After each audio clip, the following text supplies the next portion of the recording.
Olivier Leroy, bonjour. Bonjour Hervé. Alors cette semaine, notre chronique économique va se porter sur le revenu universel, un sujet déjà entendu maintes fois.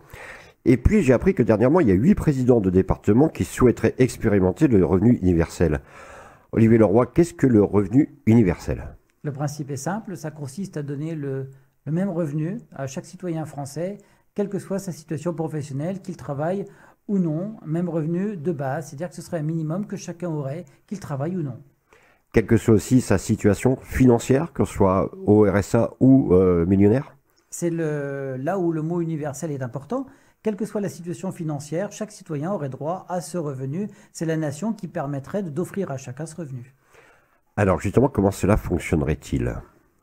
Alors, on prendrait par l'intermédiaire d'impôts une certaine somme, qui peut être des charges sociales ou un impôt spécifique, qui serait redistribué à part égale entre tous les citoyens. Alors on entend parler depuis plusieurs années le revenu universel, mais d'où vient cette idée ? Alors, l'idée n'est pas récente, elle date du XVIe siècle. C'est Thomas More qui, le premier, en 1516, a émis l'idée qu'on pouvait essayer de donner à chaque Français un revenu équivalent pour en fait les soustraire de la problématique de l'emploi. Alors vous parlez de problématique de l'emploi, mais n'est-ce pas reconnaître avec ce revenu universel la fin du travail ? Alors c'est peut-être plutôt la fin de l'emploi que la fin du travail. L'emploi, c'est un travail déterminé sur des tâches précises et donc on voulait essayer de libérer les gens des emplois agricoles qui étaient très durs. Et on voulait prendre le revenu qui existait partout en France pour le diviser par part égale afin que chacun puisse être libre de faire les tâches qu'il avait envie de faire et donc de déployer ou de libérer les énergies créatives. Olivier Leroy, ce n'est pas un peu utopique cette idée ? En fait, pas vraiment parce que le revenu universel en France existe déjà.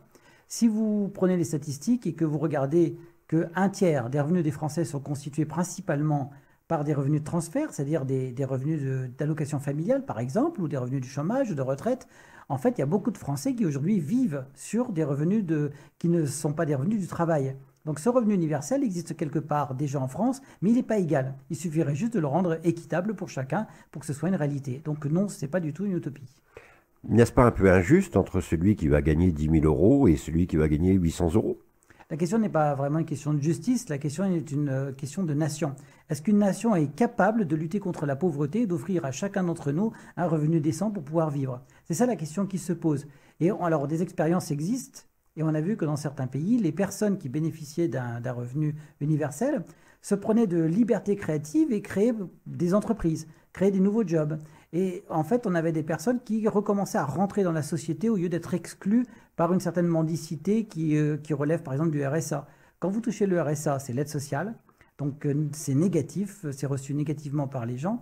Quand vous avez un revenu universel, c'est plus négatif parce que ce revenu, tout le monde l'a. Donc ce n'est plus une aumône, c'est un dû que la nation vous offre. Et là, les gens sont heureux de l'avoir et se libèrent et peuvent travailler selon leurs envies.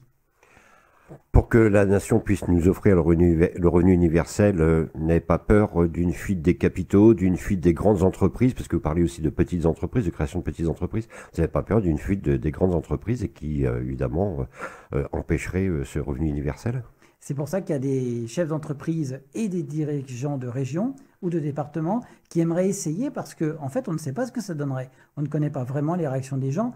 Donc on a 8 présidents de département qui souhaiteraient essayer ça en taille réelle pour voir ce que ça donne, pour voir si les entreprises s'en vont, si les entreprises viennent et pour voir comment les Français vont réagir par rapport à ce revenu. Est-ce qu'ils vont travailler plus ou est-ce qu'ils vont plutôt aller du côté où on ne travaille plus du tout ? Et est-ce qu'il va y avoir pas des effets d'aubaine, des gens qui vont arrêter de travailler pour toucher un salaire et ne rien faire ? Donc en fait, on ne sait pas ce que ça va devenir et on veut tester.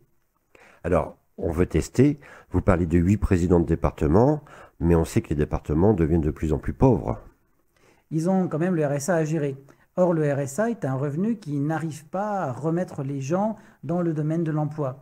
Et donc, les présidents de région et de département se posent la question, est-ce qu'on ne pourrait pas utiliser ces sommes autrement, ou en tout cas essayer autre chose pour voir si ça marche ? Ah, vous parliez d'expérimentation dans d'autres pays, pouvez nous dire lesquels ? Oui, aux USA, on a des expériences, et en Inde, des expériences très très réussies de revenus universels.